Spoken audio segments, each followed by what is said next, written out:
Hi guys, welcome to a new video. Recently, I started watching My Hero Academia, and I realized that it freaking doesn't care about science. Now, this does not make it worse. On contrary, it makes it better. But I just have to discuss it, and you know that.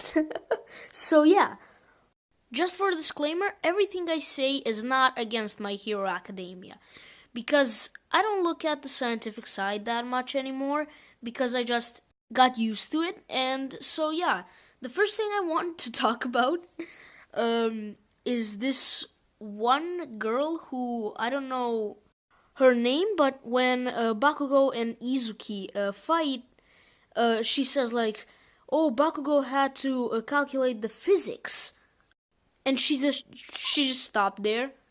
She's like, he had to calculate the physics. I mean, it's still better than PhD school.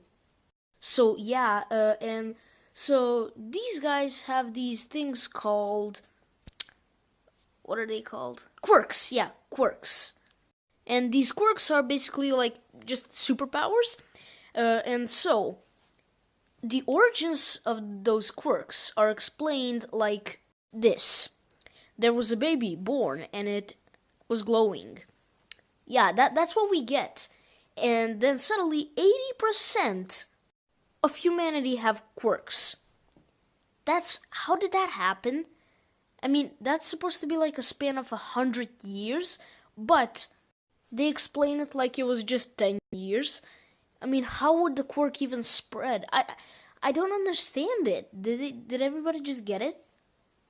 I mean, it is explained that you get the quirk when you're little, and plus, when there's the scene with Izuki in the hospital and they're like testing if he's gonna have a quirk, they're talking about something having 2 joints on your pinky, and I don't understand how that makes sense, but they ask if his parents have quirks, and they say they both have, so it has to do something with genes.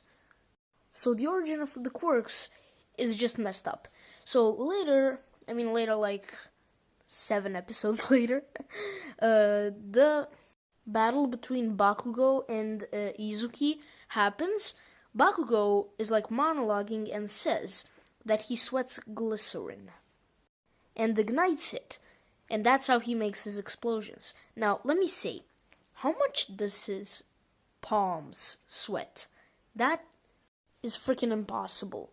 Like, then, more than 0.5% of him is not water than glycerin. What? That's just absurd, and it just doesn't make sense. I mean, if you sweat glycerin, then I think your armpits would be the best for making explosions. So it just seems like every time My Hero Academia tries to make science, they just fail. They just fail drastically. So I hope they won't do that in the future. And yeah, plus I'm episode 8. That's what I forgot to mention. That's why I'm not talking about season 2 or 3. So that's all I have to say.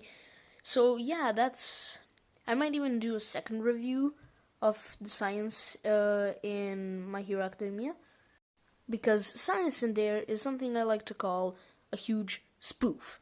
And so I will see you guys next time, and bye. A post-production change. I'm sorry, but I said that Bakugo sweats glycerin. It's not glycerin, it's nitroglycerin. Yeah, sorry. Bye.